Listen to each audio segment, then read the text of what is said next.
Alright, let's see what we got going on here. Alright, see if I can get somebody to come in, hit me over the head with a mic check, so I can see if my mic's good, see if my mic sound nice. Still Bluetooth, see if I can put this Bluetooth on here and work. If not, I'm gonna have to switch to the cord. I know the cord works good, but with this other phone I got, I can jump on with Bluetooth. So finna see how it go. But if not, I can always switch back over to the cord. I'm trying to make sure that I can listen to it through the cord. I mean through the Bluetooth. And they just giving me, mixed vibe or something like that. Saying that I can do it, then I really this this cord in let's see. Yeah, mic check. Somebody tell me mic check 1 2 is alright. Can you hear me? Is it too loud? Is it too low? Okay, coming in. I see this coming in. Just trying to make sure the mic is sounding good. Okay.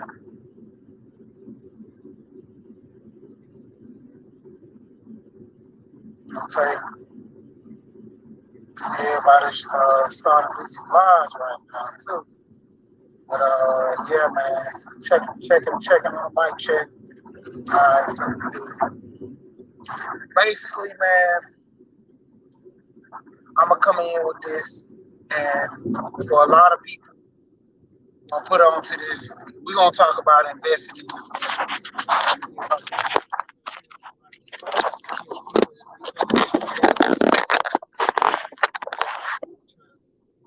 if I can catch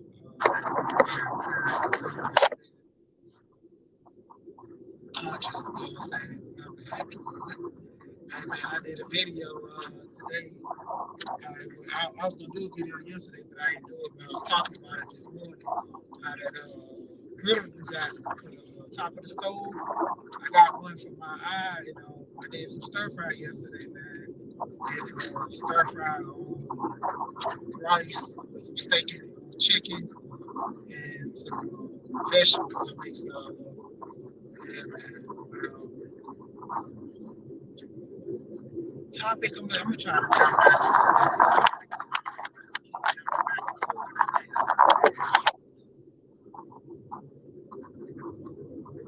So, alright, so I'm gonna try to jump off of that premiere deal so I can catch the premiere. Alright, cool. CKC, try to hit that premiere. So,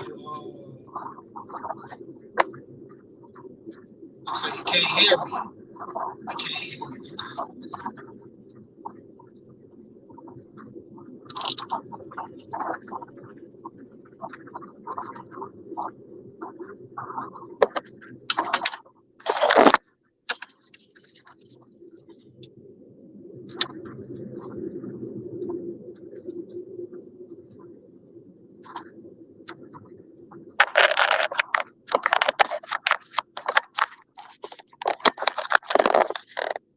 Alright, how about see to the settings, audio. Alright, so we cooking over here on the audio. How about now? Can you hear me? Am I coming in clear? Am I coming in clear? Can I be heard? Can I be heard? Getting a little movement. Am I coming in clear now? Say nobody can't hear me. I hope it ain't this screen yard where I gotta drop down and come back up. Alright, so I just switch mics. Okay, sound good. Alright, so basically, man, we gonna get into this investing in yourself, man. And it's just plain and simple. A lot of people, man, they don't really invest in themselves. Um, I was listening to Love Dorsey, earlier, and basically, I've been wanting to, do a string on this, talking about how a lot of people really don't invest in themselves, and I always stick to this topic about, shout out to Kane the God and Gold Professor, the brothers, the five percenters. And, I like talking to them because, my thing is what they be on is gaining the knowledge. And the knowledge with that speaking is, you know, having wisdom and understanding, knowledge, wisdom, and understanding of all things. Dang, this road kind of hard. But going into that, you pretty much having an understanding about where you going and where you came from. And that's why I keep talking to guys and telling them, man, far as us as people in society, we behind because you got to understand people who got the knowledge don't want to share the knowledge. They don't want nobody better than them, bigger than them. It was a situation where I talked to a guy and he was talking about how he was getting money. And, I kind of thought about wanting to do that to do the same. But it was more along the lines of, hey, man, you can't feel my shoes. I've been trained to do this and that. And it was something basically like a technical job to where you really didn't have to go at it from a point to where you needed a freaking degree. It's just basic training to where either you get trained by somebody or you could have did it a different way to where you went to school and learned this and that too for a technical degree, but not along the lines of, you know, you actually going to get a college degree for it. But I kind of got it what the guy was trying to do. He was trying to put me in the mind frame of you can't do what I do because I don't want you to make the money I make, you know. And I wasn't mad at him because I see what his mindset was at. It's like when you become that dude, it's kind of hard to not to go back to not being that dude. And you get it on YouTube, and it comes to the elevation of your mind, man. A lot of people they don't invest in themselves. They don't try to invest in others. One of my homeboys, I was telling him, hey, we got another dude. We know this dude always making money moves. So when he tell me something, I try to tell this guy something. And we had a conversation one day where he told me he's like, man, all you talk about is money. And he's like, money ain't everything. And I told him, I say, the Bible tells you, along the lines of money is the root of all evil. But like everybody, growing to realize now, money is not the root of all evil. It's what you do with the money and how you get the money makes it the root of all evil. And so, like I was telling him, I said, money ain't everything, but you can't live without it. So, to a sense, if somebody else is getting money, they get into the money, and it's something easy that we can jump into and start getting at it too. Hey, let's do it. So, prime example, um, I got into crypto, learned a little bit, got into it, uh, did pretty well for myself.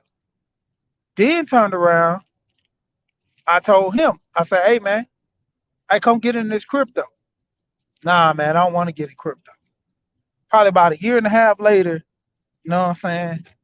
Crypto started booming, everybody started knowing about it. And I'm like, I'm already been invested in the crypto.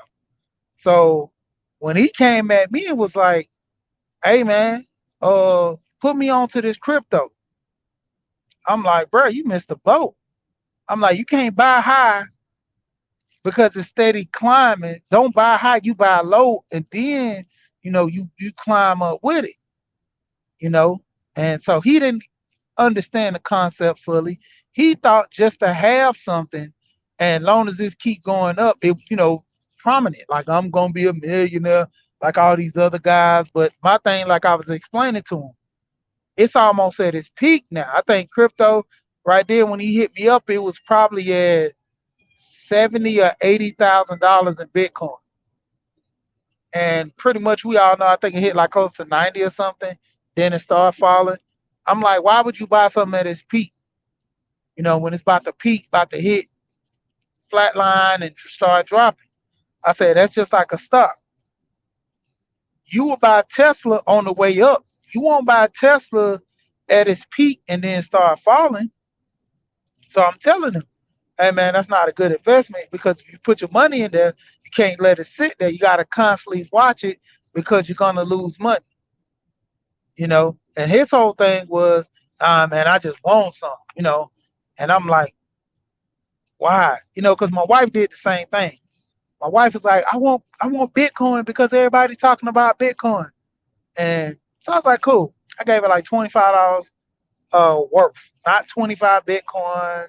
I gave her $25 American dollars worth of Bitcoin. So when it skyrocketed up to the, getting up in the 80s and 90s, so some told me just go look at her account. And I made the account, so I had the password, looked in there. I'm like, dang, you got 275 in there.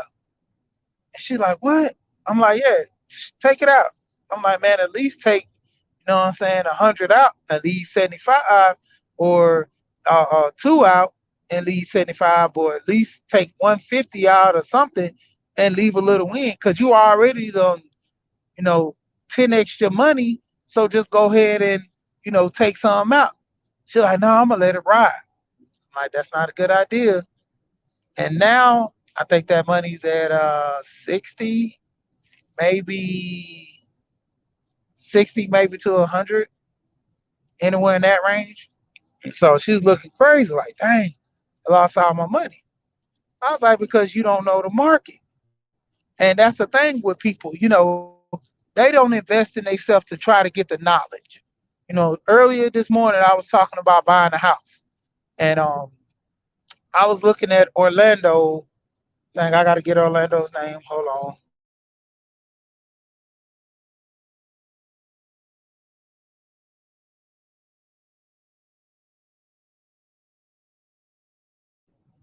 Okay, so I was on Orlando Miners page. And with Orlando Miner, he deals with finance, and he mostly talks about the housing market, different things with finance. And he's big on investing in houses, and just investments in general. And I want to say he's a CPA. I'm starting to have a brain freeze because I know him and JT Pocket Watchers. They're good friends. So him and JT are good friends, and they always do a lot of screens together. So I know he deals in finance to that form, but I know he's not a real estate agent, but he mainly buys, a lot of rental properties and stuff, and he talks and pretty good at, his job. I've been following his channel for a minute. And so basically when I was talking about earlier about the housing market being the best time to buy now, and to the point he was actually coming in saying that if you gotta just buy, but tend to wait a little bit. My thing is the way the market is now is the best time because you can always come back, refinance, your interest rate. Just keep your credit up and refinance your interest rate the lowest rate it can get. Or kind of wait a little bit, year or two, because right now, like I said, that the way the houses are, everything's inflated. But they starting to see that the housing market is starting to drop back down.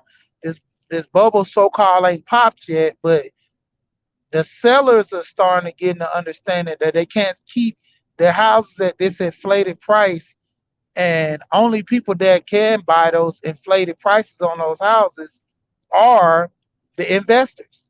The investors are to be the only people that can come in, buy those houses at that height, the price, and still be able to sell them. So it comes down to the market, knowing what you can afford, everything. Because at the end of the day, let's be honest. As far as with the housings, I mean, renting is getting to be outrageous right now. I mean, I've been hearing people, basic houses going for $2,000 a month. Uh, Houses that were going for 1,200, $1,000 are going for like anywhere from 2,000 to 2,500 a month. Especially in the city, a lot of places in the city, it's just outrageous. A lot of people who bought lofts back in the day, They made it big. My friend, he had a chance to buy three lofts at $50,000 a piece. Those lofts now are going for almost 200 some thousand, I think 2 to 300,000. And he was like, man, he missed out on it because he had a chance to buy all three in a deal, and they just needed a little a little fixer uppers. One of them was good, the other two needed some work, which he, could have fixed over time and rented those bad boys out. Now everybody, it never stopped people from moving to Atlanta before, but everybody wants to live more in Atlanta now, due to the market, due to the inflation, and everybody's who coming from New York, California, certain parts of Texas. It's a gold mine to come out here and pay 2,500 and live comfortably. I was hearing some young ladies that were in the military, through to some family, was at a family function, and there was three young ladies.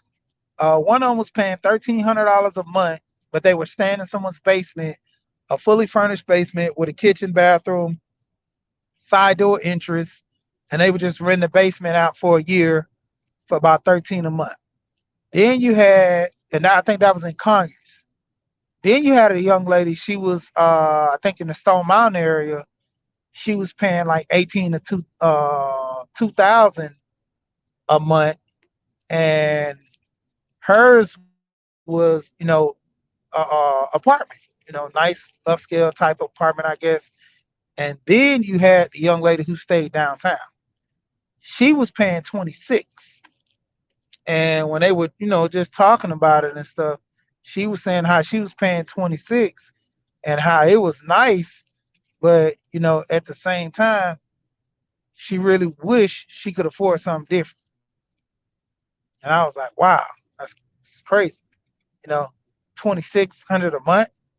It's like a little bit over her budget. But the point of it is, she was young. She didn't know.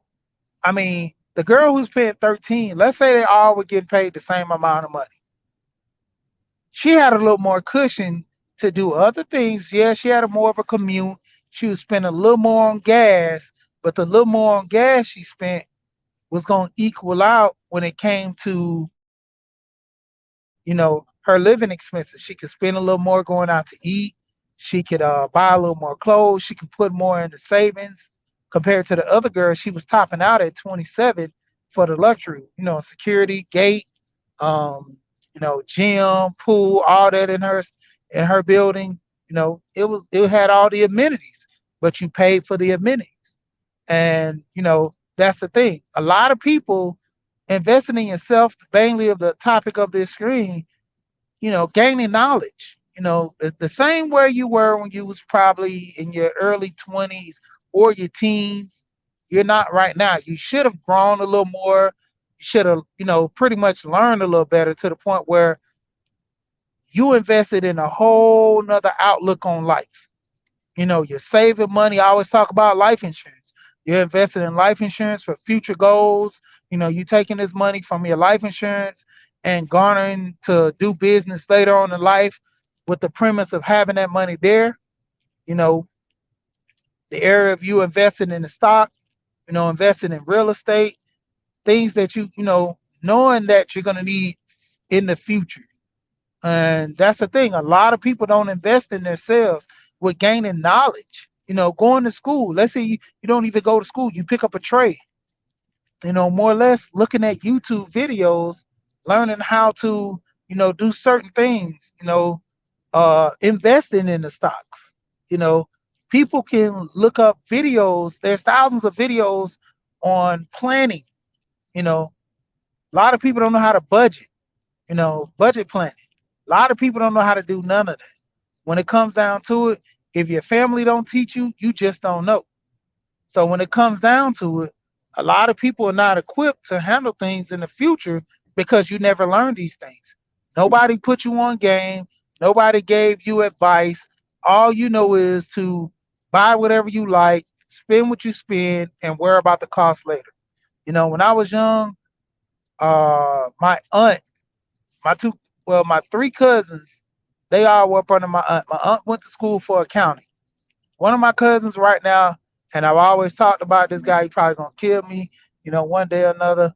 This guy ain't worked probably 6 years. He has his little business on the side that he's invested in, but he mainly just remotely runs it. He don't even really have to touch it.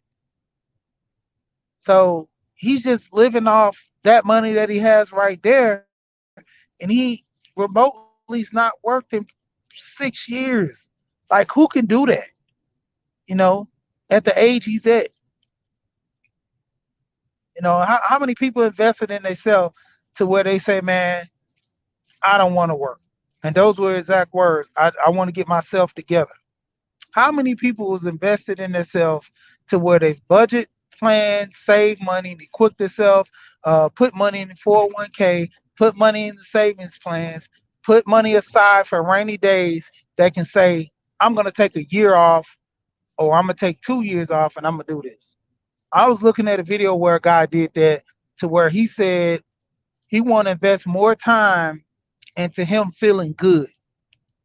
So the guy worked hard for a whole year, saved up his money, budgeted right, and now he went overseas and did a trip across Europe the whole year. He's gonna be gone a whole year, a whole year. I'm like, how many people can actually do that? Just say, man, I'm good right now. My life is good, but I think I need something. I'm missing something out of life. I wanna take a journey and just not work. There's very few people that can do that. You know, I talk to a lot of people because I will and deal with a lot of different little work, and there's this guy talk to occasionally. I was working with him on some housing projects and stuff like that. He had me doing some projects for him, and he would always say that he started off small and he's still small. But I'm like, man, you're invested in properties, you're building properties. Like the guy told me how he built I think it was an apartment complex up in Kentucky. Came down here to Georgia, bought his quad, and he's been eating off that quad for years, pretty good, and did well for himself. But he wants to change some things up and do some things different. Like cool, which I ain't mad at. And pretty much he had the money to do that. You know, he sold him, and now he's living comfortably off the money he made off of it. And this is an older guy. This guy, still got money to the side, and plus the money he just made on one of his deals that he's still not working. He's just living off his investments. you know and that's the thing, when people start to invest in themselves, the main thing is getting the knowledge. A lot of people who don't invest in themselves, they don't retain the knowledge. They don't go out there and seek benefits from other people. One of my coaches in high school, he told me this and it stuck with me for a long time. Now you don't have to go through this because you have Google, in which Google saves your numbers, to the point if you lose a phone, you just pull up all your numbers on Google. I remember one point in my life, one time I ended up losing my phone, and this was a little bit earlier when I was saving my numbers through Google to where I actually, oh, fire truck,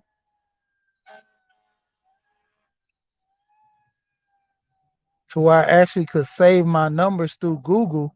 And so what I was doing was I had this is crazy. I think I dropped my phone in water or something in a pool. I don't forgot what I did, but I literally had 6 pages of numbers. So when I went somewhere or wanted to do something, the thing that I did was I pull out my paper and I would use somebody's phone or program, because I think I got a cheap phone, and I was waiting to that Friday when I can get back home or something to buy a new phone or whatever. I know I was waiting to Friday so I could just have more money to buy a phone straight out cash. And so I knew I was going to have enough money on my check Friday, so I ended up buying a cheap phone.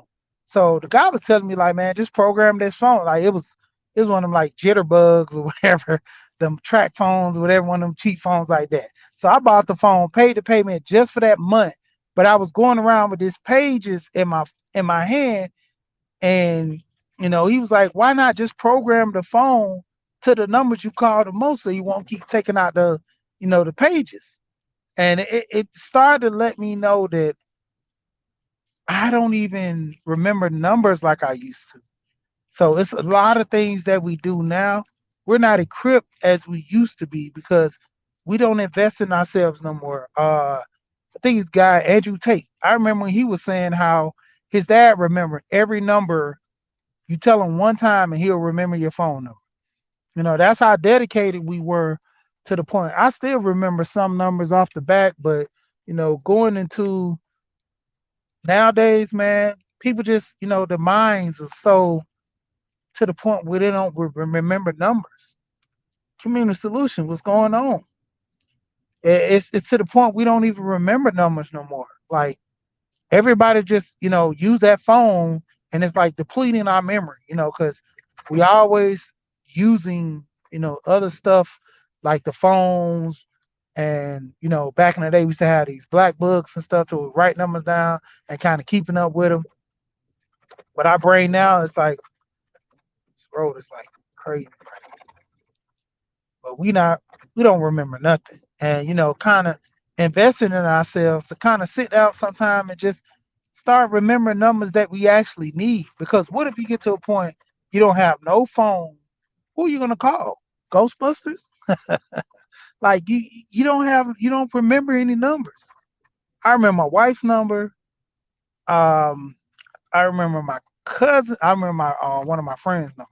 I know it's two 15. Yep. And so it's a lot of few numbers I remember, you know, and it's to a degree. Like if anything ever happens to my phone, like I'm kind of screwed. I mean, to an extent, I know a couple of numbers where I'd be okay.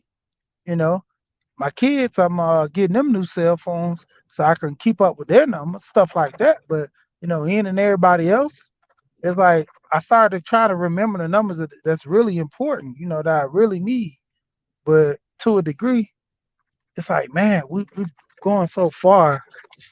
This toolbox keep making all this noise. It's like we going so far actually from kind of investing in ourselves and start trying to remember things kind of like the old days. And that's why I was saying more or less about education, man.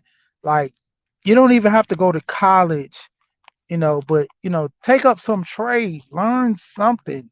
A lot of people, once they finish with high school, they done. Me and my friend, we both made this vow that once we didn't go to college, we were just gonna start learning things. You know, that was the thing. We were just gonna start learning things to where we can better equip ourselves. He got his CDLs. I don't really have mine, but I'm thinking about going ahead and getting them.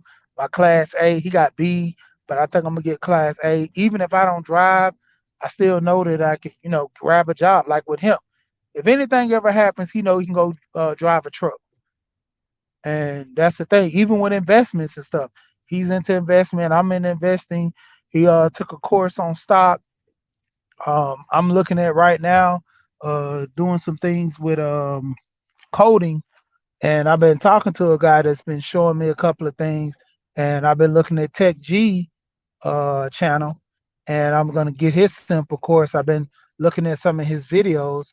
I actually have an old computer that I'm thinking about going ahead and getting into. Yeah, HVAC is a big thing, and a lot of people slip on that because I actually been doing some plumbing. My father-in-law, he's a plumber, so with him, he tries to pull me on a couple of jobs. Try to be a little cheap pocket, where he could teach me some stuff and then keep a little more money in his pocket. But to the extent, you know, it's fair game because the things that he's teaching me, I this life value, man. I could bring this with me, go get. I've been doing so many side jobs because of this, you know. And the basics of putting in a faucet, I know how to do that. But, you know, just doing little water lines and stuff like that. Uh, installing installing water lines, let's say you need a water line for your dishwasher. Say you need a water line for, your refrigerator. I can do that. I learned all this stuff, small things, have a leak in your basement, one of your pipes. I know how to use things, shark bites. Learning different things with copper versus Plex pipe, which is the new thing that they have. And Plex is a whole lot better than copper. Those galvanized pipes, they're a pain when they're soldered, they're leaking. Just learning that stuff, man. Just tons of money in plumbing. Yeah, you're right. Plumbers, you can have $1 million plumbing business. You know, Same thing. A lot of people always talk about these stock and real estate agents. Nobody really looks at these jobs to where you can't automate them through a machine. You know, Real estate. All you have to do is, and this is the crazy part that I talked to somebody, and they told me they like, "Do you need a real estate agent to buy and sell your house?" And of course, me being naive, the first thing I said was, "Yeah," and they was like, "Nope, you don't," because when it comes down to it, you can go to a lawyer, get all your paperwork did through the lawyer. You can go to the loan officer, go directly through them. You don't need an agent. You can bypass that agent. You can't bypass the plumber unless you know how to do it yourself. Just like funny thing was yesterday. And now that I'm on this, me and my cousin was about to go ahead and install a water heater. Water heater went out. I know how to install that. Simple. We end up dealing with a guy who was in there at the Home Depot that pretty much that's what he did, heating and air. So he told my cousin he'll give him a discount. He got tanks and he did a smart thing. He told us. He said he had COVID. He had got the PPP. So what he did was the money that he got from his PPP, he bought a whole bunch of tanks and just have them lined up in his house to the point where if anything ever happens, he could use those tanks to garner his money back because that was, the money was for putting it back into your business. He did that, man, put in that thing for my cousin, no problem. And like I told my cousin, I was like, hey, you put it with up through him, you got a warranty, and the only thing you came out of pocket, if me and you would have did it, we would have bought a $700 water heater. Then we'd have spent another $120 in materials to hook it up. This guy came and did it for like I think six. So he actually saved almost $200. And I'm like, and you got a warranty through this guy. So if anything ever happens, it won't be me and you trying to go back and troubleshoot, figure out the problem, and then fix the problem. So good deal, you know. And that's the thing, like I told, like when it came down to it, he called me because he knew I know how to do it. He was like, hey, let's go hook this water heater up. Cool, no problem, let's go. The guy came in there and gave him a better deal. I was like, take that deal. I'm like, yeah, you're gonna have to spend for the install, but then you have a professional company that's putting it in, and the guys do that all the time. And it's funny. I'm thinking about doing that myself because there was another guy we met that was a plumber. He was in there. He hooked up water heaters. He was charging 300 to hook up the water heater, while the other guy was charging 150.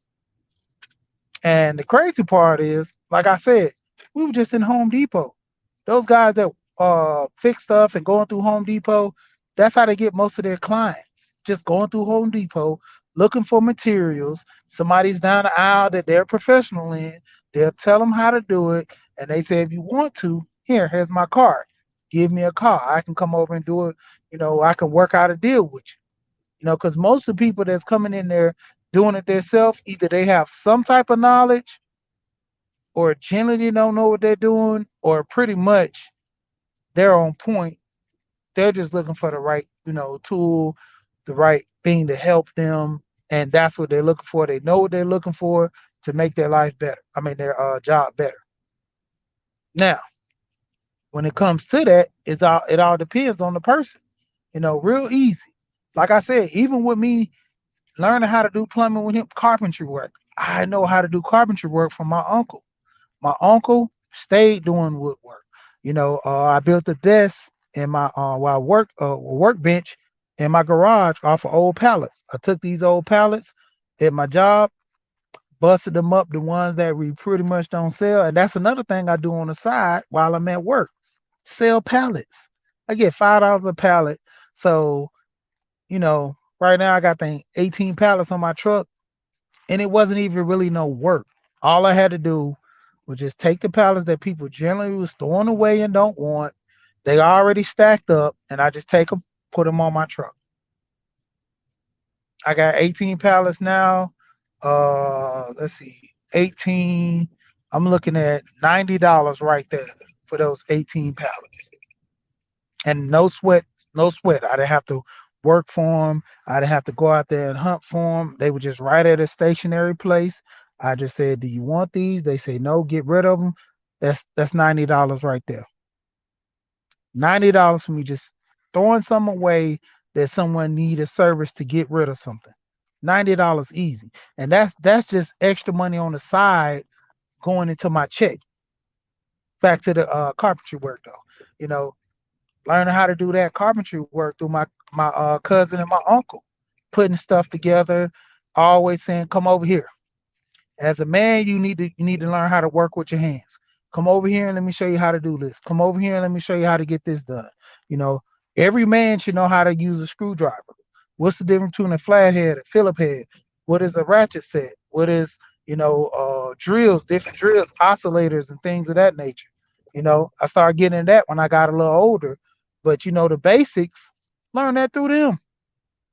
You know, only thing I haven't really got into to where I kind of, you know, decent on is dealing with electricity. I keep forgetting about this video. I'm gonna put this video up with me actually installing some outlets and a fireplace for a family member. And nice. I installed a fireplace. The TV was already set into the wall. All I had to do with the TV was just make sure the cord was properly installed into the outlet, which they didn't have to use the extension cord no more. They can plug it directly into the outlet versus using the extension cord from out of the wall and all this other stuff. Set everything up nice for them. No problems. It was crazy how the first time I left, when I didn't have all the tools, that the internet went out, and the family thought I knocked the internet off, and they was going crazy. And come to find out, I told them, I said, "Well, I didn't do anything wrong. I hooked up the internet back to where it was."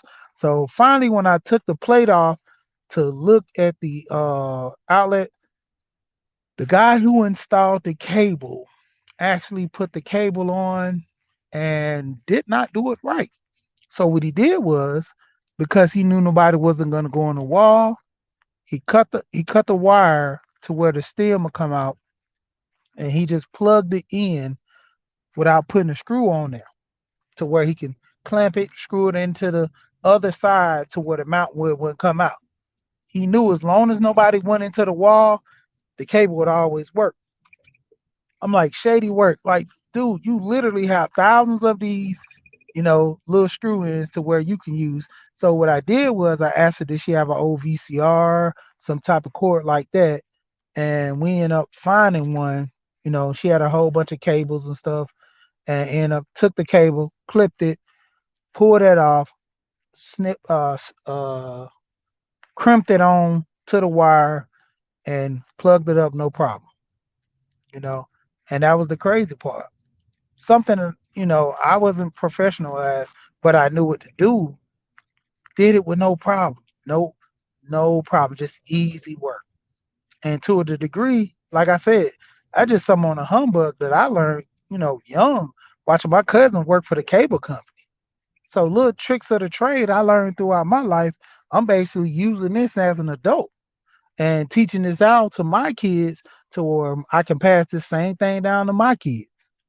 That's why I say a lot of people don't invest in themselves. They don't take the time to learn the necessary small things to get greater rewards down in life. Some simple as me just listening to a couple of minutes or a couple of hours looking at Alonzo Hall when he talks about life insurance, it furthermore lets me understand what my life insurance is doing for me. It's producing me this type of results later on that I can take advantage of. Alonzo put me into play with this. I didn't even know I had this on my insurance. I had to call my agent to make sure that um I got a situation to where I forgot what he called it, but you know, if anything were to happen to me due to my life insurance, if I have two at minimum, two things that I can't function, far as taking a bath, driving a car, feeding myself, putting on my shoes, at those two functions, I qualify for 75% of my life insurance. 75% of my life insurance to where I might could die. I need this money to pay some bills. I need this money to pay medical expenses. I might live, I might die. But the point of it is the money is there available for me. I I wouldn't have knew that if I'd have been on Alonzo Hall's live to know this information. That little few minutes of me watching that live produced enough knowledge to me to where if anything happens, my wife be like, "Oh, what's going on? What are we gonna do? You're not gonna work it." Like a lot of guys always talking about they're the breadwinners of the family. So what happens when you're the breadwinner of the family and your wife don't work? Then what happens? Or if your wife do work and you guys, kind of put her in a situation where her money is only minimum to pay certain bills, then what's gonna be the effect when you sitting up in there, you can't do anything. Let's say you get paralyzed or something, God forbid, so something happens, like how are you going to function? You can't get in an 18 wheel and start driving while you're paralyzed. You know, the Tesla truck hasn't came out yet. You know, where you can get paid to just sit in there and just make sure you don't, crash. You hit a button and it stops or something like that. A lot of people got to realize stuff like that. Investing in yourself to where, let's say, if something do happens to me like that, I can get on I believe it's Dragon, but nowadays they have it to where you push to talk, where I can get on a situation to where I can go ahead and say, okay, well, I want to go ahead and do some stock trading, do stock options. I know that's going to garner me a lot of money. I know the basics, so all I need to do is be able to talk to the screen and get the computer to do certain things. There you go. What's going on, buddy? Sugar Daddy Williams. What's going on? But back to it. When it comes down to it, I've already invested in myself to know that I got these things available for if anything do happen to me, I'm good, you know, physically. Let's say if I have a little money set aside and something happens to me, well, I want to invest in some property. I want to get some rental properties. Let's say I don't want to pretty much buy the properties. You got Fundrise. Fundrise is a website to where you can invest into properties without owning, without putting. Only thing you're doing is getting a return on your investment. You're getting a return. Of course, you got to pay taxes. Make sure you look at the taxes and information and everything. But you're investing into properties. You know, you got people that always want to say they're a part of something. You literally can, at minimum, I think is about $1,000. There you go. There's another website that my friend put me onto, which is what's the name of that site? Because you can actually invest money to where you're loaning money out to people, you know, and that's the thing. You can go onto this site You can loan money out to people and give them money pretty much as a loan. Lending Tree, I think it was.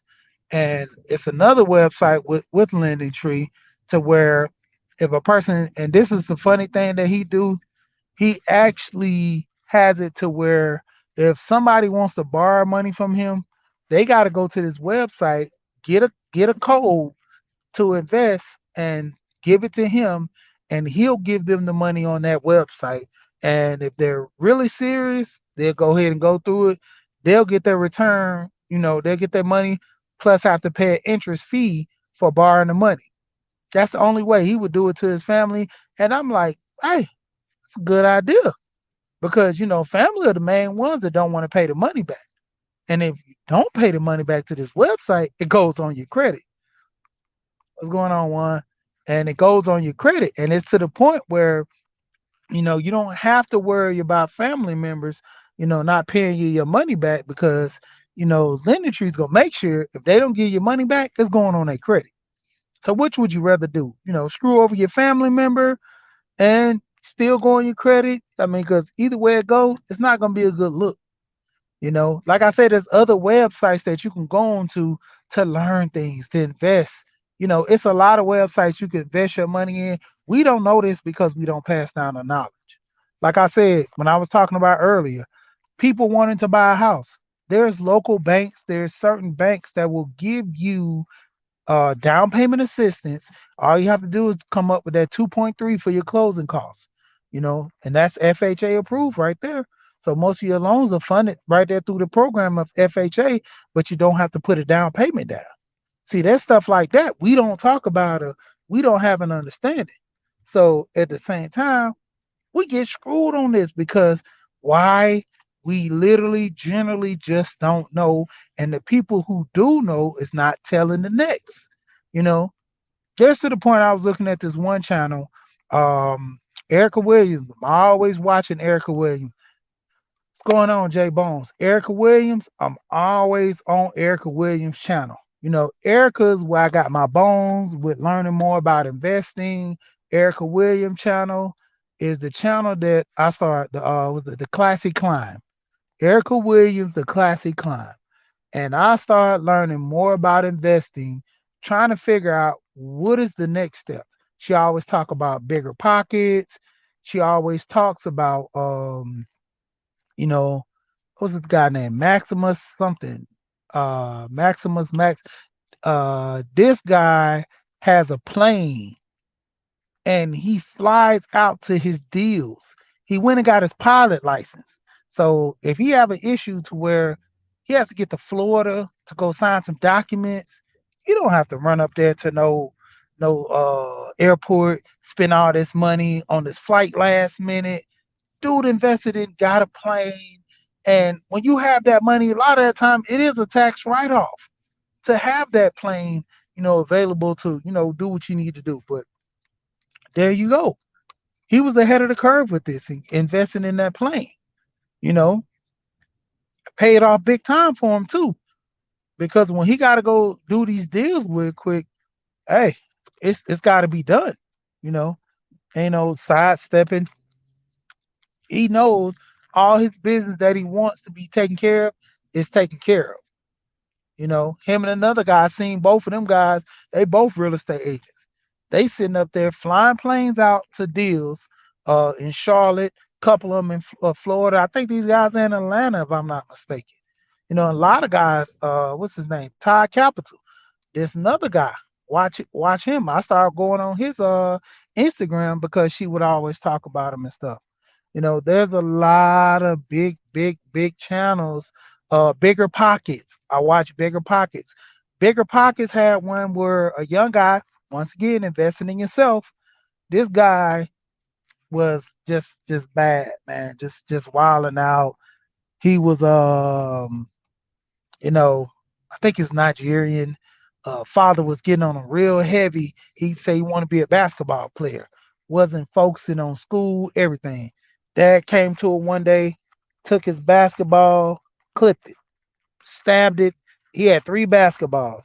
He took all three basketballs, stabbed him with a knife, and told him, I better not ever catch you on a basketball court again. And he was terrified. Like, somebody that, you think you're pretty good at something and your dreams and your hopes get crushed, you like, man, what I'm gonna do? This is all I know. This is what I love. And they like, nope, not anymore. No, you can't do this. So his thing was, hey, what am I gonna do? You know, about to graduate high school because he started locking down on his book work. And what was he to do? And that's what led him into going into the military. Going into the military, young as he is, had good credit. Everything was set up for him pretty decent to the point where he invested in himself, started learning about housing market and buying and things of that nature. I think dude got his first house at I think 19. He got the loan. They were scared on giving him the loan because he was so young, but he had all the money and everything set up. You know, they took a risk, got him. I think it was like a $200,000, $300,000 house. Then went from there. He ended up going into a deal with another friend with a $500,000 beach house. That was being rented out and stuff like that. So I'm like, man, like young guy moving.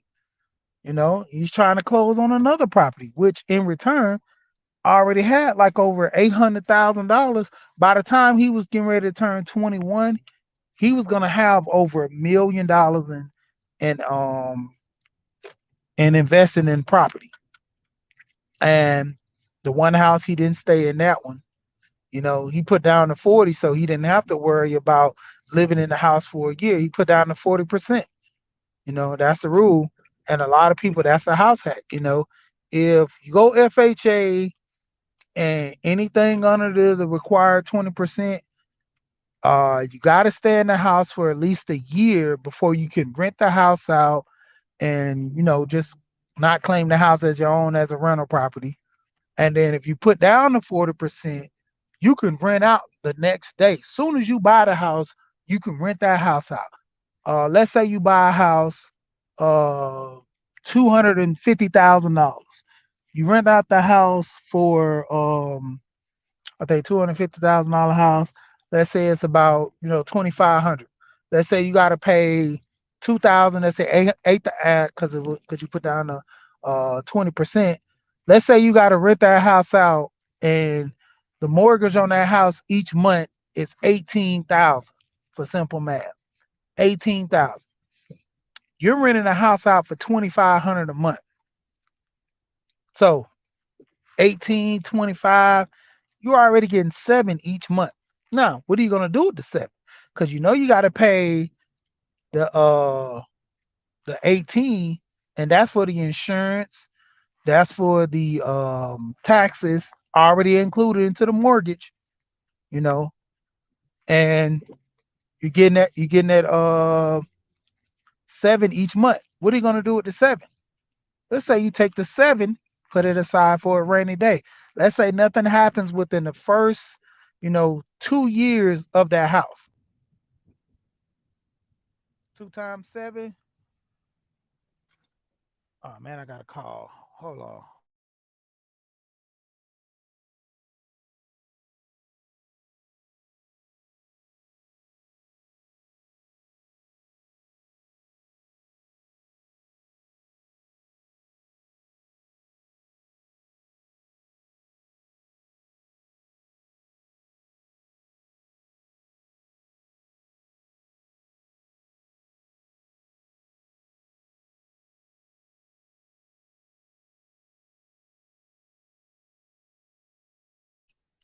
Back.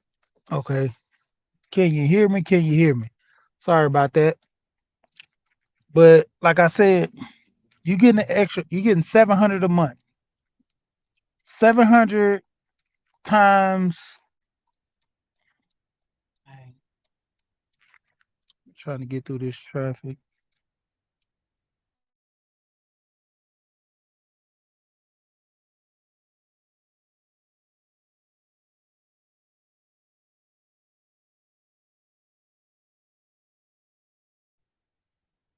All right. Dang, dude. Ah, shoot. All right. So you got 700 times 12. It'll be 84. Then let's say 2 years you go and nothing happens to the property. Within those 2 years, you'll be at 16, say 84, 16.8.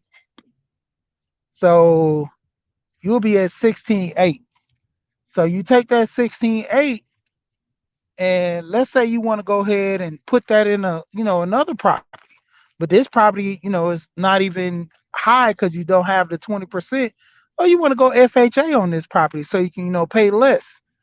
But you got to stay in the house for a year. Do that. After a year, go ahead and get out of that deal. And now you have literally two properties within what? The first 2 years, and then the year on this one. That's 3 years. Going into your fourth year, you'll be done have two properties. The first property, $250,000 property. The second property, let's say it's like 200,000, but you didn't have to put down the 20%. You put down 3.5. You know, you put down your 3.5, took that 14, took that 16, and you put it in there. You still have some money left over to where you could put a little money in the house for upkeep. Out of the Get Media, what's going on? I be checking out your videos. We be having your the quiet storm, and then you have your mentally focused. Yeah, I be on them videos. I be watching them.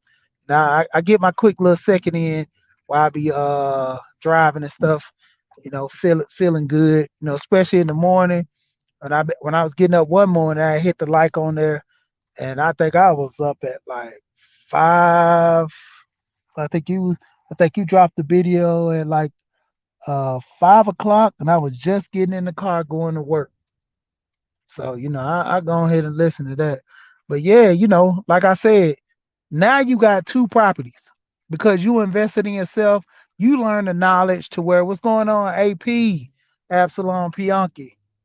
Absalom, I got to tell you, man, I was looking at one video and they were saying that Absalom means something to God's hand or something. I gotta go back and look at that video to make sure so I can give you the full definition because like I told you, words have power, words mean things. But yeah, man, and you got those two properties because like I said, mainly you invested in yourself. You start doing your research, even with people getting into, YouTube. What's the best way to become a YouTuber? And we get this all the time with the back and forth. And I heard a lot of people was kind of going at what's the lead attorney? Lead attorney was having a course to kind of teach people about you know getting into YouTube. The guy, he hit the algorithm. He knows what to do. He has the subs. He kind of bust into the algorithm. He did what it take, even if he got co-signed by somebody or not. That co-sign put him in the algorithm. You got guys that's talking about him, saying that he don't know what he's talking about.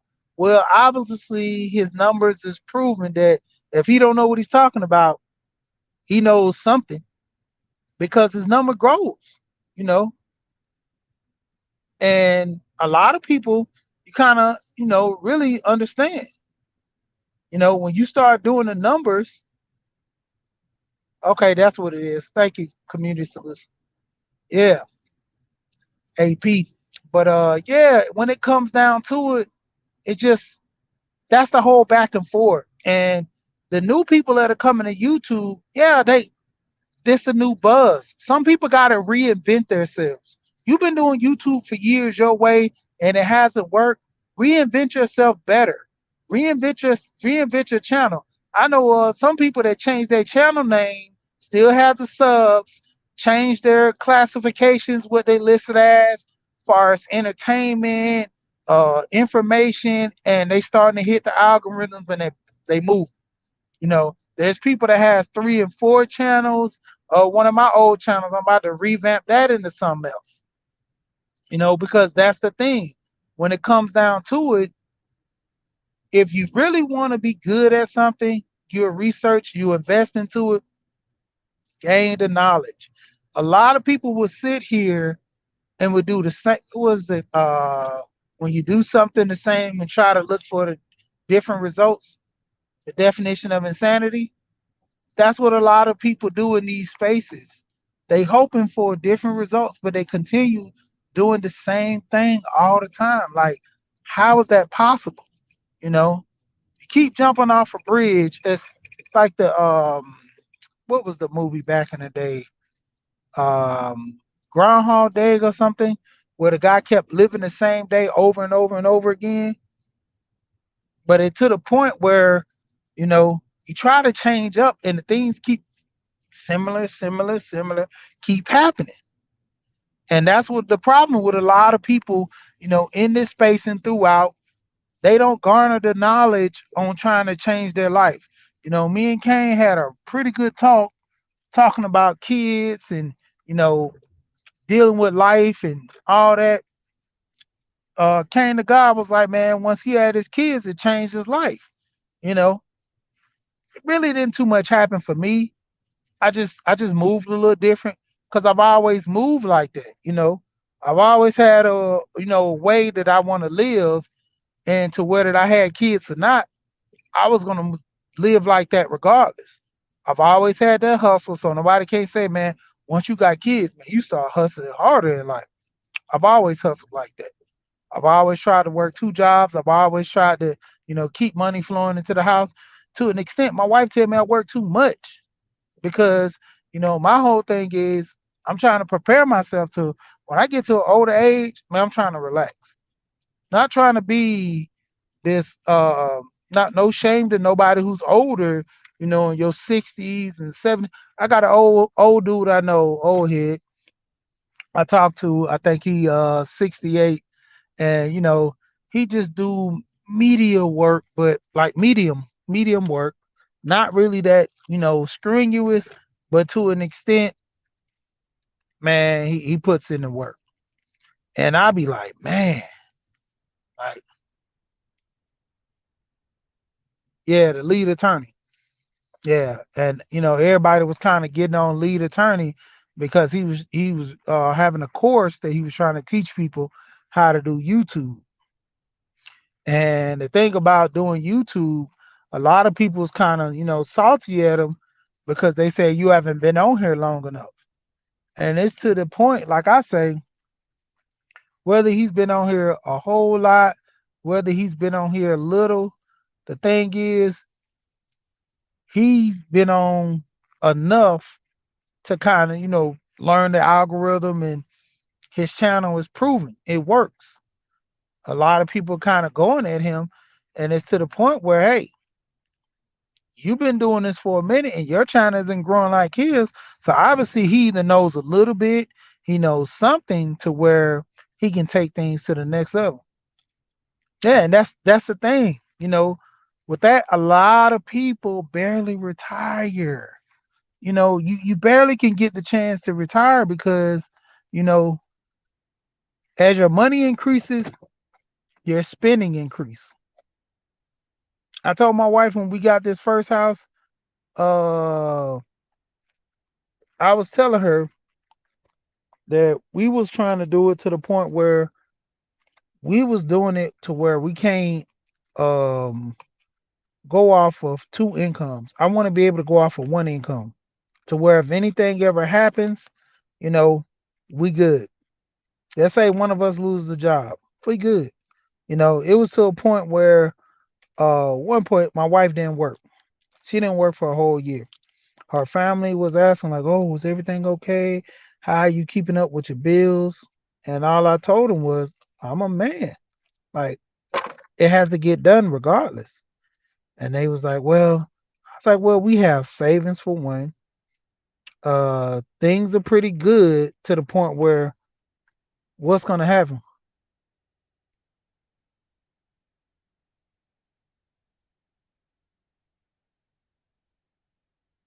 Like what's gonna happen? Like everybody's looking at they was looking at me to the point and said, "Well, y'all don't have that two incomes coming in. How y'all gonna sustain life?" And I, what do you mean? Like, I'm not I'm not the man in the house. I can't sustain without my wife. And he was like, well, it's not like that. It's just that, when it comes down to it, like how are you guys are gonna live just on one income? I was like, well, I just work a couple more hours, cut off certain things, and everything will be fine. And that's what happened. We had one car on a payment, car payment. Other cars were paid off, so we didn't lose no cars, then nothing get cut off. Everything was good. And then when my wife started back working, we was still good. So that's the thing. Like you'll have family and friends try to, run your relationship from the sideline. And how does that even work like that? Oh man, I forgot. I was only supposed to be on here for 45 minutes. Doggone. Oh man, I forgot. CK CKC Entertainment, man. He had a premiere that was coming up. I'm gonna have to come back and look at his premiere. But yeah, man, when it come down to it, hey, even in life, man, we gotta always invest in ourselves. You're not the same person when you was young. And if you are, hopefully you kind of grew a little bit as far as maturity, because you can be, I guess, to a point on the same level as far as education, but your maturity level's grown a little bit. But I mean, to me, far as knowledge, you should have grown a little more in your knowledge. You shouldn't be doing the same thing in your 20s as you're doing in your 30s unless you're that person that, like I always talk about, knowledge itself. When it got down to me knowing knowledge itself, I knew what I wanted out of life. I knew things I wanted to garner for my wife, my kids in the future. So I started setting things into play to where I can have things already set. So when that knowledge itself came in, like I tell people, I already knew the bare minimum that I wanted for my life, for my kids, and for my family. And for anybody else that kind of, didn't see that, that was not for them. It was mainly for me, you know. And to the point, a lot of people we really don't look at, the things in life far as like elevating our knowledge to help us in the future. Like I said, buying a house. Some simple thing is buying a house. A lot of people talk about how the renting market is so bad, but to the point, with renting a house, you're paying $1,600. You're actually paying this person's mortgage and some. Like I was saying earlier, the house costs 1,800 to buy each month. A $250,000 house, you put down 20%, that house is $1,800 a month. 250,000 houses, 1,800 a month. But to the key, you're sitting here giving this person $2,500 a month. You're actually giving this person an extra $700. You know, you're actually giving this person an extra $700. And on top of that, what you're doing is you're sitting there and complaining about something that you can change. Like I said, the biggest thing about a lot of times I heard about people buying a house when I was younger was about the roof. Or if the roof goes out, that's $10,000. Or if the furnace goes out, that's $5,000. The AC unit goes out, the water heater goes out. Everybody was complaining about everything that would go wrong for a house. But then when I found out the warranty, I wanted to go back to every single person was like, why you just don't get a warranty on the house? So if anything do happens, there you go. They was like, well, warranty doesn't cover everything. Well, why you don't put money aside? If you're gonna pay $2,500 a month and you can pay $1,800, let's take the $1,800 and then let's say we're gonna put $200 a month aside for problems. Or you could just put the whole seven because who's gonna cut the grass? You. You could take $100 a month out of that. Let's say 200. Let's take 200 out that seven to cut grass. You got five left over. Let's say within uh let's say within 4 months the furnace goes out. 4 months. Each month you get, $500. 500. You gotta take two out for the water out that. Your rent is 18. I mean your mortgage is $1,800. You take two out each month for the grass cutting. You still have 500 left over. After 4 months, your furnace goes out. Four times that 5, that's $2,000. You got $2,000 already that you can put up front towards the furnace if you didn't have an extended warranty. You can put 2,000 towards it and make payments on it. They have programs, they have websites, they have apps. They have an app called Flex. They have an app called Flex that you can borrow money to pay for stuff now and over time pay on it. There's different types and all kinds of ways to make money. There's all kinds of ways to borrow money. You might have to pay high interest rates, but you need the money now. So at this point, either if you didn't get that, there you go. Yeah, even with the home insurance, yeah, they have it to where you can pay for your roof, but the furnace maybe. And I never looked at about the. I know with the roof, I didn't look at it with the furnace. Might be with the furnace, Bunny, that is into there. But like I said, you can get a home warranty that can cover that as well. You know, like Rain and Woman talked about up here. Yeah, some of them are trash, but the point of it is, that's why I say if you don't want to get the home warranty, you can always save the money yourself aside. Because generally, my friend, he did that when he had three houses. He was saying that he will put money aside each month just in case, because he's paying $100 in his home warranty and they were trash. He put $100 aside each month. So at the end of the year, he always had $1,200. Excuse me. But he always had $1,200. And so with the 1,200, it just kept adding up to where anything ever happened, he just went in that account and took the money out and paid for whatever needed to be paid for. And see, that's the thing. A lot of people don't have that discipline. So therefore, something like a warranty, or if of course, you got to pay the homeowner's insurance, and that benefits that to where if it's already into there, you can pull it out of there and pay for things like that. But that's the thing. A lot of people never knew about these things. So when we had the discussions about buying houses, they would always give you the hard side. And that's what I always say in our community. We pick the worst in our community to glorify as the truth. When we talk about relationships, most guys always refer to the bad boys. I mean, most women and dudes, let's get that correct. Women and dudes always have this thing against the bad boys in the community always getting all the good women. And I always say to this point, the good women that you classify as a good woman, because generally speaking, most good women don't go after the bad boys. There's a handful of them, but it's just a whole misguided thing.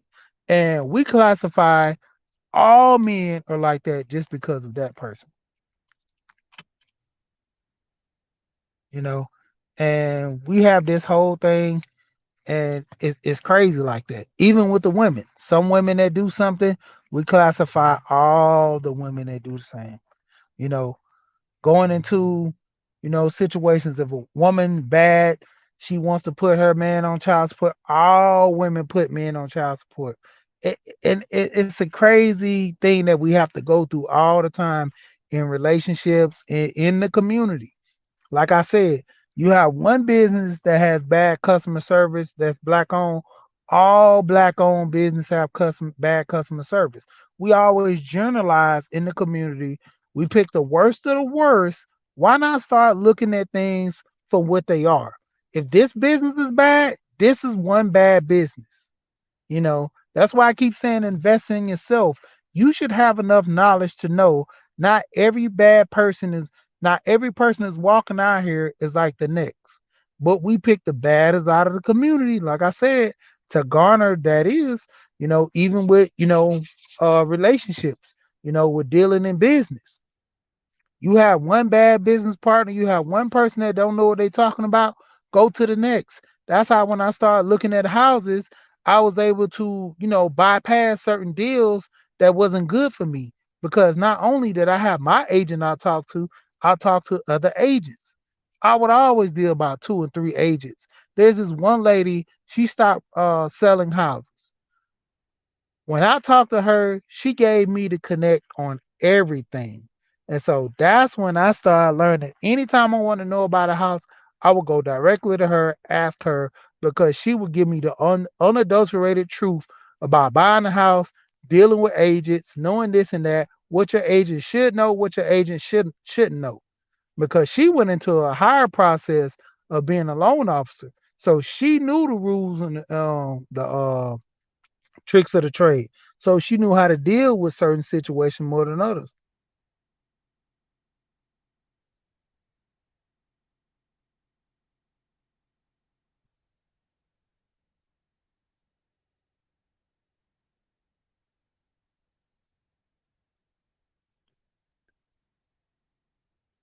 Yeah. Okay. But even with that being said, as far as the connection between, the parenting and stuff like that, you're gonna always have a tie between the kids because, in general, both of y'all got together, made the kids. Despite any circumstance, if you don't see eye to eye, you're not together no more. The kids are still there. And my thing, I always say, you have to do what's in the best interest of the kid, you know. And I know I'm gonna get my head chopped off for this from a lot of guys, but when it come down to it, some dudes need to be on child support because they're careless, they're dumb when it comes down to it. If you have a child and you don't want to take care of that child and you get put on child support, whose fault is it? Most of the time, women literally have no options. I've heard some women say, "I don't want to put you on child support. Just take care of your child. Give me something."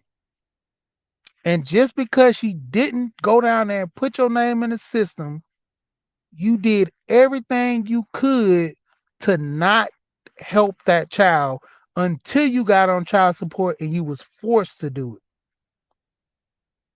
And now that I know this too, because back in the day they used to say once you take the man off child support, you can't put him back on. Now they had this thing to where if you take a man off child support, you can pay to put him back on child support. And that's something new to me. I just found out recently. And I was like, what? And they was like, yeah, if a woman take you off child support, she can pay to put you back on child support. And I'm like, wow, that's crazy. But to the point of that, some people have that type of relationship to where you can be adults. Some people just not adults. They never grew up. They've always had this child mentality. They're always gonna have this child mentality, and there's nothing you can do to change that. They don't want to be responsible for nothing. They don't want to garner no type of, maturity level. These are the grown people that still want to run around talk about nana nana boo boo with all this kitty stuff because the world is always oppressing them. The world is always coming at them. But they don't understand the stuff that they do affect everybody around them as well. So, that's why we had these craziness with these talks online and the people and so forth. I always say I don't like doing relationship talk because it started getting kind of hectic up and down. Then it's the finger pointing and stuff because at the end of the day, both parties are wrong. Nobody wants to be the bigger person, you know, and kind of accept responsibility.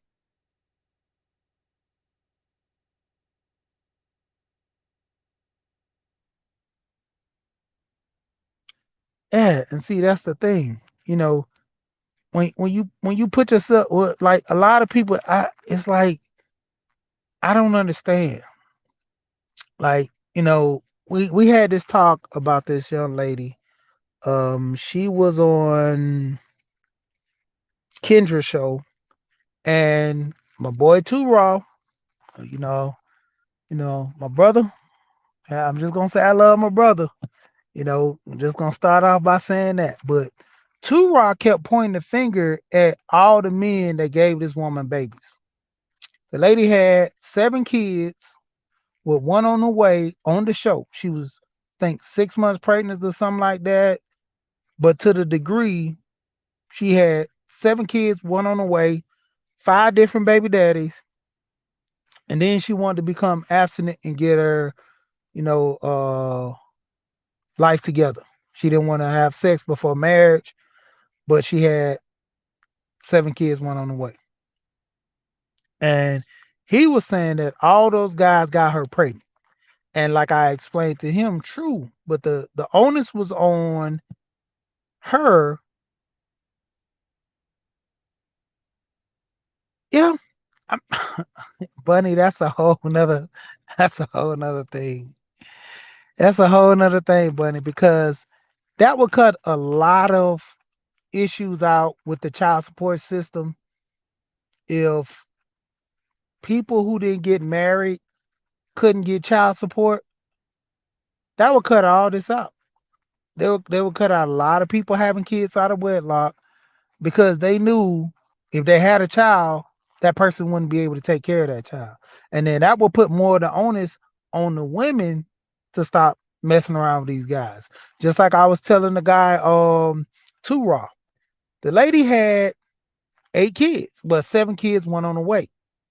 And out of 7 kids, one on the way, she was complaining, but it was to the point where I was like, all these guys had kids with her, yeah, the guys knew that every single time hey man, you got kids. And then it got to the point where he said, well, it was almost like she was fertile. Okay, yeah, she's fertile. But at the same time, when would the onus be on the woman to say, I got 2 kids, I need to stop having sex like this? I got 3 kids, I need to stop having sex like this. That was her thing that she said. She was very promiscuous and she just fell in love with people so much to the point where she just always was running around having sex like that. And she didn't realize that until she got older. Excuse me. Been burping all this time. To the point where she got older to where she was like, I need to slow down. And it's like at what point you realize to the point that you need to slow down from having all these kids. And that's what I didn't get. It was like at what point you need to say, well, I don't need no more kids. I need to slow down, you know. And yeah, the backstory I could try to look at it and I'll share it in my community tab to where you can see it probably after this video. But it was crazy. Like she took care of all her kids. And I kind of sensed that she got a change of heart, that she didn't want to keep living like that. And that's why she was saying that she didn't want to, keep having kids like that. She wanted to change her life. But the whole point that I was looking at, like, you've already did the damage, you know. That's like I was saying about people putting their hand on the stove. As a child putting your hand on the stove, you don't need to keep doing that because you're gonna burn yourself. She literally kept burning herself to the point where it got so bad. Now she want to stop. That's like the first time you didn't learn, the second time you didn't learn, and it was to the point where you burnt your fingertip to your whole finger, to your hand, to your wrist, to your arm, and when it got almost up to your chest, I want to stop. And he kept saying, well, it was all the men fault. The men carry the seed. So if the seed wasn't implanted into the woman, then the woman couldn't have the kids. But I was like, at what point she was gonna stop letting dudes plant seeds in her? We could put the onus on the dudes all day for making the kids with her, but at what point you're gonna put the onus on her to say, stop making kids with this person? A lot of people can be misleading. I can understand that. Somebody can be suave or whatever, to the point where they can sweet talk you, but that's a lot of sweet talking. You already had 4 kids, 5 kids, and at this point she had 7 kids before she had this one on the way. You got 7 kids, you let somebody sweet talk you again? I mean, that was crazy. Toya, what's going on? And it just and it goes back into what I was saying about investing in yourself. At what point after having all those kids that she didn't say, well, I need to stop having this many kids because it's not good. The thing of it is she could take care of those kids. So that's what I was telling him. At the same time, the woman that has the kid, she garners that responsibility if that man is not around. So seeing that if you have a lot of kids and at any given time that man walk out on you, or you see he's kind of not fit to be a father, like, and you still have a kid with him, it's kind of rough.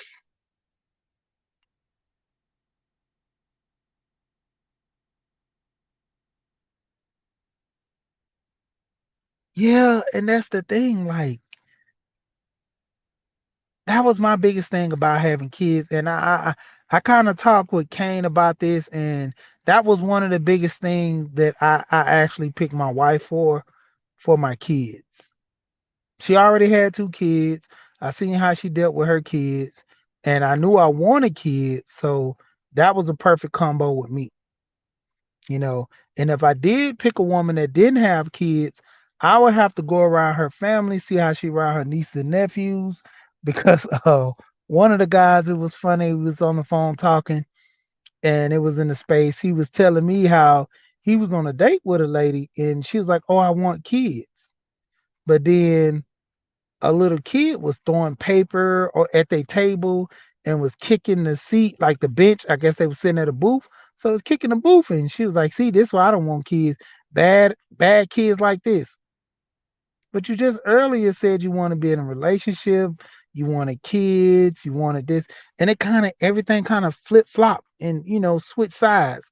So it gets to a point to where you gotta have a lot enough knowledge to say, now, this woman just did this whole flip flop thing on me. Do I really want to have sex with her and potentially might have a kid?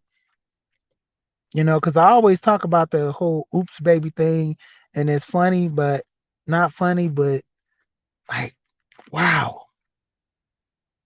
like, wow. You don't want to have those type of situations to where you have a oops baby. And then you have a situation to where, like I said, investing in yourself, you're not knowing you. So you're going to take anything and everything that comes your way.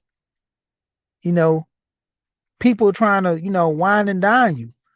And I see these funny videos, but it's some truth to it to where you might have a dude that's staying with his mom. He got a real nice car. He always going to your house messing with you.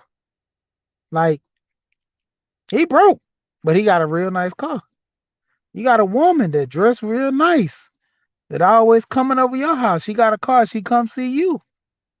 She's staying out of a hotel. But that's the thing. Look real nice, you know?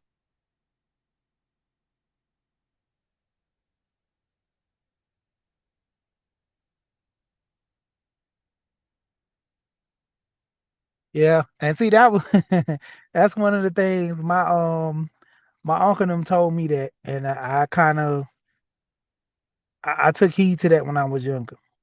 I didn't, you know, I would mess around, but I really took it serious probably around my junior and senior year. Cause I had around that time was one girl I was messing with real strong, and then that broke off. But I took that real serious because you know that's the whole thing. You bring life into this world, and if that person is not equipped to take care of life, then that's gonna be a problem for you. And I've always looked at that. Even I almost had a pregnancy scare when I was probably in the ninth grade. No, it was a ninth or 10th. I think it was ninth grade. But I thought I was gonna quit school and go get a job. I was just gonna go to Job Corps, finish Job Corps, go get me a job. By the time the kid was there, I'd be, take care of the kid or go because I think I had like 1 or 2 more years to where I can go take the graduation test myself without going to Job Corps, and I could just took the graduation test and got my GED and then just start working. And that was the mentality I had to where I was like, if anytime I had kids, like my cousin, he did that. As soon as he had his kid, he was like, well, he had the point where he was girl was pregnant, and he was like, man, school not working out for me, having issues at home with my dad, me and him go bumping heads. I'm just gonna go to Job Corps, go ahead and get me a job. So soon as he did that, life was good for him. He felt a whole lot better, pressure to go to school every day. He had a job he can go to. By the time his son got there, he got him an apartment, started paying his bills. He jumped out the gate already. So like his childhood, it wasn't necessarily over, but he pretty much knew he had things to do as far as being a man to focus on life. He did his playing around and stuff like that, just like anybody else. But when the relationship got serious, he slowed all that stuff down, because the way we grew up, the way our family was structured, you know. My grandma would always say there's two different types of black people, you know. She wouldn't say that there's us and there's them, but she would always say that, you gotta figure out what side you stand on, you know. Are you more the responsible ones that take care of things, or are you ones that like to go play and don't care about the results? And that's the things a lot of times in the community we don't ever have those discussions because, like once back again, nobody's investing in themselves. They're looking for the reward. They're garnering the reward, the pursuit of happiness and all that. They not looking at nothing else but feelings. And you know what I say about feelings, especially with guys. Guys literally getting out of their feelings. Feelings, and it's points to where you can have your feelings when women and stuff like that, or if it's a serious matter where guys have to discuss because you gotta understand when it comes down to it, hey, most men when we get in our feelings, don't nobody care. Don't nobody really care. Don't nobody really care.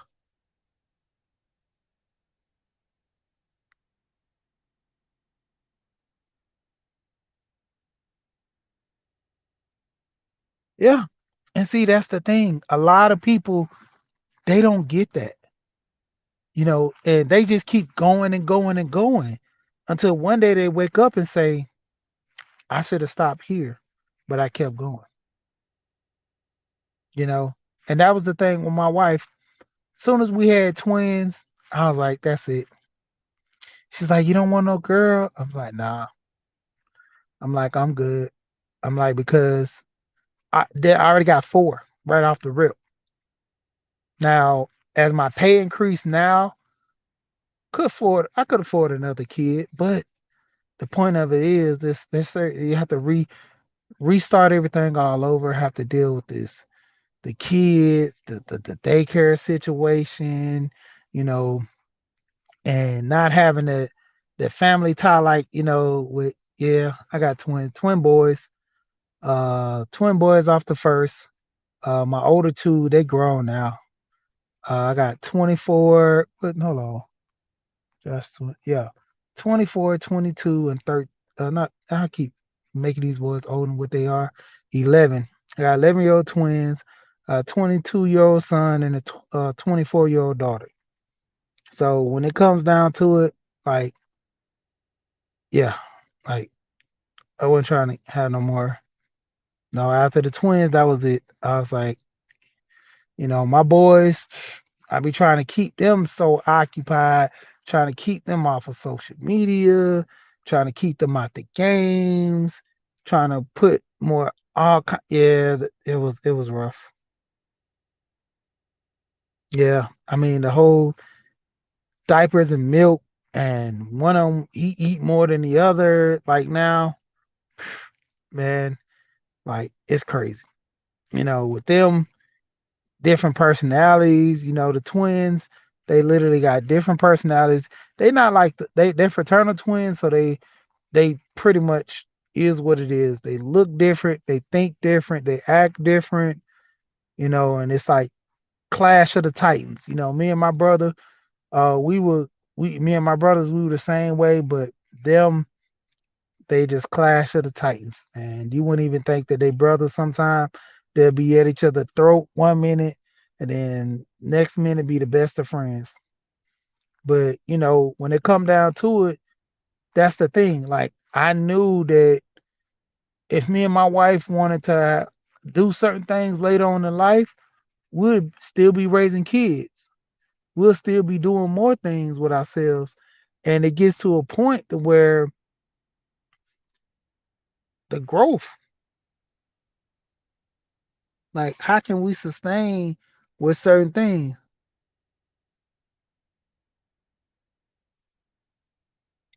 Yeah, but it comes to a point where, you gotta understand, like, just learning things is easy if you go out there and try.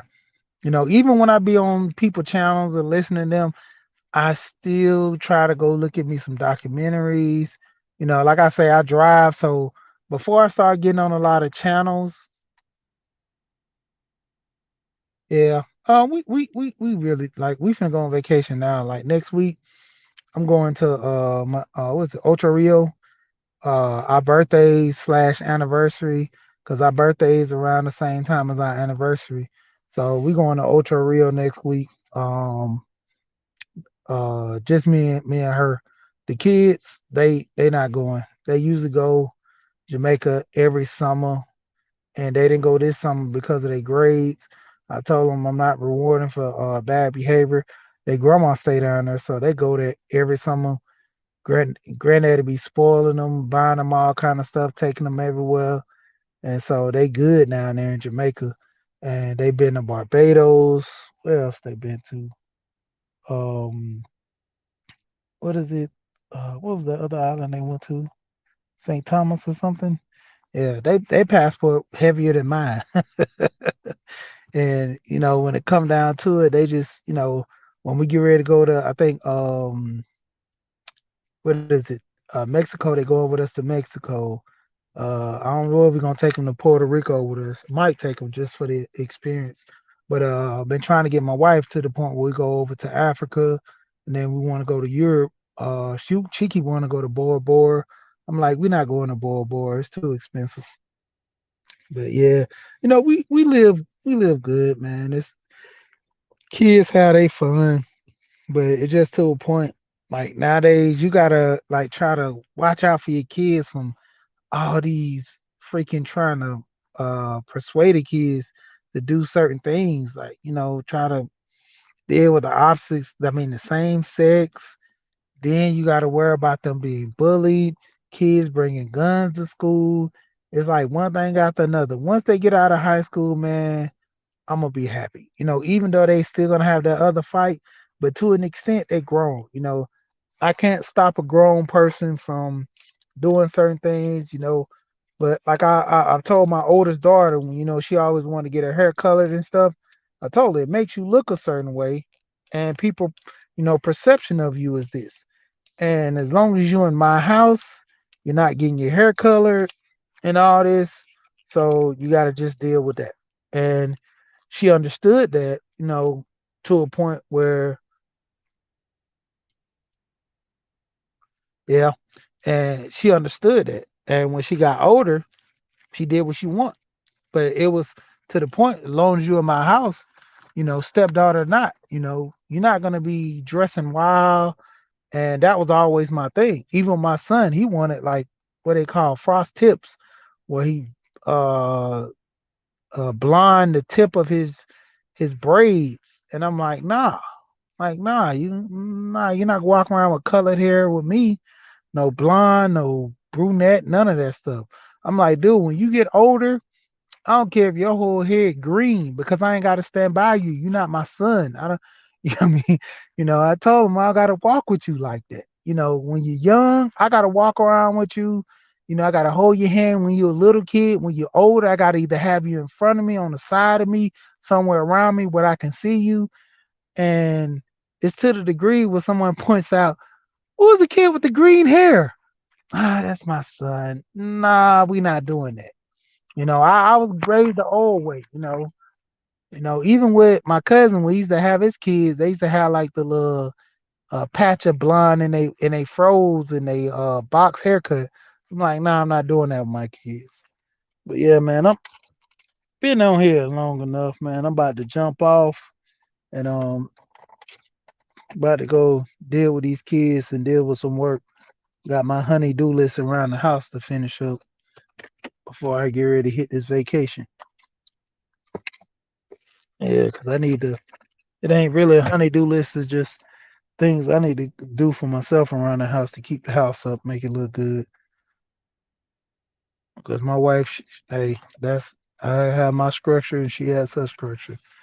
But yeah, nice having a conversation. And like I always say, shout out to everybody that come through. Everybody should have their replays on.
All right, so yeah, trying to make sure I had everybody. I didn't have you down for your wrench, so I was trying to make sure everybody had their wrenches and everything before I left the building. But like I say always, we here and we gone. So check everybody on the next one. I'm gonna try to do videos all this week before my vacation. Then I'm gonna be off, so I might even do some clips of stuff that I already had dropped. I mean made, but I didn't drop it yet. But shout out to everybody that came through. And like I always say, we here and we gone.